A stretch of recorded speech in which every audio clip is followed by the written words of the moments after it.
నమస్తే, welcome to our channel. నేను విశాల్ని. స్టూడియోలో ఉన్నారు సీనియర్ జర్నలిస్ట్ కనకదుర్గ వడ్లమణి గారు ఉన్నారు. వారిని అడిగే విషయాలన్నీ తెలుసుకునే ప్రయత్నం చేద్దాం. నమస్కారం మేడం. నమస్తే అండి. మేడం, గత 5 సంవత్సరాల్లో రైతులు ఎంత ఇబ్బంది పడ్డారో ఇప్పుడు వాళ్ళు రోడ్డు మీదకి వచ్చాలో చెప్తున్నారు. అసలు కష్టాలు అంత ఇబ్బందులు పడ్డామా అని రైతులు ఆవేదన చెందుతున్నారు. మరి ముఖ్యంగా చూసుకుంటే ఇప్పుడు కూటమి ప్రభుత్వం వచ్చిన తర్వాత ఎంత సంతోషంగా ఎంత హ్యాపీగా ఉన్నామని చెప్తున్నారు.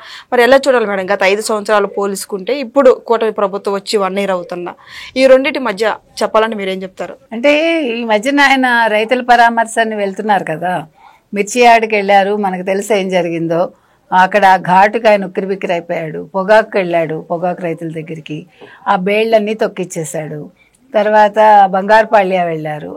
వీళ్ళ వాళ్ళే మొత్తం మామిడికాయలు అక్కడ కింద పోసి ట్రాక్టర్లతో తొక్కేశారు. అంటే ఈయన రైతు ద్వేషి అనేది మీకు చాలా క్లియర్గా తెలుస్తోంది.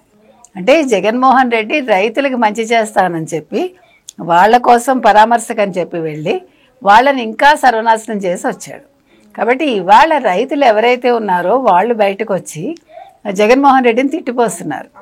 మాకు ఈ ప్రభుత్వం వచ్చాక మంచి జరిగింది, మీ 5 ఏళ్ల కాలం ఒక్కసారి మీరు ఆలోచించుకోండి, మీరు మాకు ఏం మంచి చేశారు, మీరు వచ్చి ఇవాళ మేమేదో చాలా ఉద్ధరించేసామని మీరు కూటమిని తిడుతున్నారు. యాక్చువల్గా తెలుగుదేశం కూటమిలోనే మాకు మంచి జరిగింది, మీ వల్ల మాకేం మంచి జరగలేదు, మేము చాలా నష్టపోయాము మీ వల్ల అని తిడుతున్నారు వాళ్ళు. ముఖ్యంగా మీరు చూస్తే కనుక అయితే మిర్చి యార్డ్కి వెళ్ళి మీకు తెలిసి ఏం జరిగిందో, ఆ మిర్చి బస్తాలు మాయమైపోయాయి, ఒక రైతు తన దగ్గర ఉండే డబ్బు కోల్పోయాడు, ఫోన్లు పోయాయి. ఈయన వెళ్ళటం వల్ల చాలా నష్టం జరిగింది వాళ్ళకి. అదేవిధంగా పొగాకు బేళ్ళు అయితే వైసీపీ కార్యకర్తలు చెప్పుల కాళ్ళతో తొక్కి నాశనం చేసేసారు. సో అదంతా పొడి అయిపోయింది పొగాకంతా. ఆ తర్వాత ఇక్కడ అసలు మామిడికాయలకి రేటు రాలేదు, ధర రాలేదు అంటాడు. వాళ్ళేమో మాకేమీ ఇబ్బంది లేదని వాళ్ళు చెప్తున్నారు. అమ్ముకోవడానికి వెళ్తున్న రైతు దగ్గర నుంచి కూడా లాగేసుకుని వైసీపీ వాళ్ళు, వైసీపీ యువజన విభాగం అధ్యక్షుడు అతన్ని ఎంత ఇబ్బంది పెట్టారో ఆ దూర్వాసులు అనే రైతుని. తర్వాత కాయలన్నీ కింద పోసి ఒక తినే వస్తువుని వాళ్ళు ఆ రకంగా చేయటం. ఇప్పుడు మామిడి పళ్ళు అనేది తినటానికి, ఆ తినే ఒక పండుని మీరు కింద పడేసి తొక్కేశారంటే ఈయనకి ఎంత ప్రేమ ఉంది రైతులంటే అనేది అర్థమవుతుంది మనకి. అందుకే ఇవాళ రైతులు మీరు చూస్తే కనుకైతే ఒక వైసీపీ రైతు కూడా చాలామంది ఉన్నారేమో అందులో.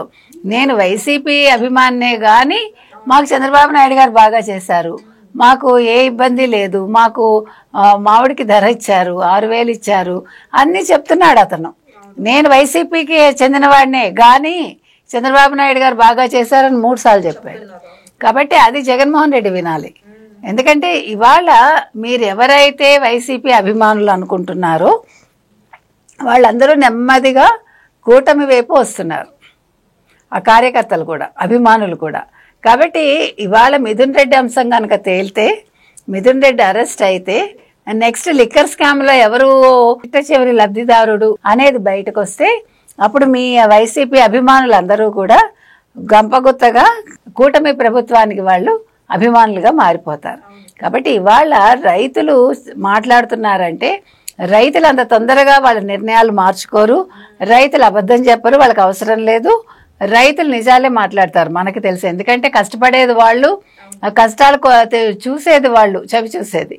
కాబట్టి ఇవాళ మేము కష్టం లేకుండా ఉన్నాము అని వాళ్ళు చెప్తున్నారు. కాబట్టి జగన్మోహన్ రెడ్డి ఆలోచించుకో అని చెప్తున్నాం.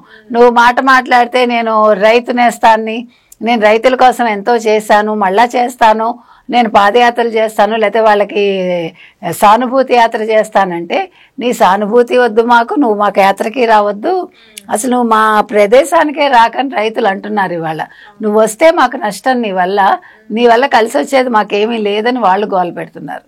అంటే రైతులు ఎంత వేదన చెందితే ఆ మాట అంటారండి. అంటే జగన్మోహన్ రెడ్డి తరఫున వాళ్ళందరూ నష్టం చేశారు. అంటే జగన్మోహన్ రెడ్డి చుట్టూ ఉండేవాళ్ళు రైతుల పంటను నాశనం చేశారు. కాబట్టి వాళ్ళు దిక్కుతోచని స్థితిలో ఉన్నారు. ఇవాళ సొమ్ము పోయి దిమ్ము పట్టే అని అక్కడ వస్తువు పోయింది, వాళ్ళకి సబ్సిడీ కూడా దొరకదు. కాబట్టి వీళ్ళు ఏమంటున్నారంటే జగన్మోహన్ రెడ్డి నువ్వు పొరపాటున కూడా మా వైపు రాకు, రైతుల పేరు ఎత్తకు, రైతుల కోసం నువ్వు మంచి చేస్తున్నానని చెప్పి మా నోట్లో మట్టి కొట్టకు అంటున్నారు. కాబట్టి జగన్మోహన్ రెడ్డి తెలుసుకుంటే మంచిది. ఇప్పుడు కూటమి ప్రభుత్వం ఎలాంటి నిర్ణయాలు తీసుకుంది మేడం ఇప్పుడు రైతుల పట్ల? రైతులకి అన్నదాత సుఖీభవ ఇచ్చారు కదండి, వాళ్ళు ఏం చేయట్లేదు, అన్నీ చేస్తున్నారు. ఇప్పుడు మత్స్యకారులకు ఇచ్చారు, ఇప్పుడు ఏదైనా కూడా మహిళలైనా రైతులైనా వీళ్ళు పెద్దపీట వేస్తున్నారు. ఫస్ట్ నుంచి కూడా మీకు తెలుగుదేశం అంటే మహిళలకి అన్నీ కూడా ముందు ఇస్తుంది. అదేవిధంగా రైతులను ఆదుకోవడంలో కూడా ముందే ఉంటుంది. కాబట్టి ఇవాళ రైతులు చాలా సంతోషంగా ఉన్నారండి. ఇవాళ పంట దెబ్బతింటే వాళ్ళకి ఏం చేయాలో చంద్రబాబు నాయుడు గారు తెలుసు. నీళ్ళు ఇప్పుడు రాయలసీమకి నీళ్ళు ఎలా ఇవ్వాలి అన్న అంశంలోనే కదా ఆ పోలవరం బనకచర్ల దాని మీద నడుస్తోంది. ఆ బనకచర్ల అక్కర్లేదని చెప్పి జగన్మోహన్ రెడ్డి చెప్పాడు. అంటే రాయలసీమ సస్యశ్యామలం అవడం ఆయనకి ఇష్టం లేదు కాబట్టి ఈయన రైతు బంధునని చెప్పుకునే ఒక జగన్మోహన్ రెడ్డి బనకచర్ల వద్దు అనడం ద్వారా ఇవాళ తెలంగాణకి ముఖ్యంగా కేసీఆర్కి ఆయన కొమ్ము కాశాడు. అందుకని రైతులు అది కూడా గమనిస్తున్నారు. అంటే ఈయన అసలు ఆంధ్రప్రదేశ్కి చెందినవాడు కాదా అనే ఒక సందేహం రైతుల్లో కూడా వస్తుంది. మన ప్రజలు ఎలాంటి స్పందన ఉంది మేడం? ఇప్పుడు వైసీపీలో చేసినప్పుడు వాళ్ళు రైతులు బాధపడటం, ఇప్పుడు కూటమి ప్రభుత్వం వచ్చిన తర్వాత సంతోషం ఉండటం, ప్రజల నుంచి ఎలాంటి స్పందన ఉంది? ప్రజలు రైతులు అందరూ కలిసికట్టుగా చెప్తున్నారండి, ఈ ప్రభుత్వం వచ్చాక మేము చాలా సంతోషంగా ఉన్నాము, ఈ ప్రభుత్వం మాకు ఇవ్వాల్సినవన్నీ ఇస్తోంది, చాలా బాగా చేస్తోంది, మాకు ఎటువంటి ఇబ్బంది లేదు, ఈ ప్రభుత్వంలో మేము సంతృప్తిగా ఉన్నామని వాళ్ళు చెప్తున్నారు.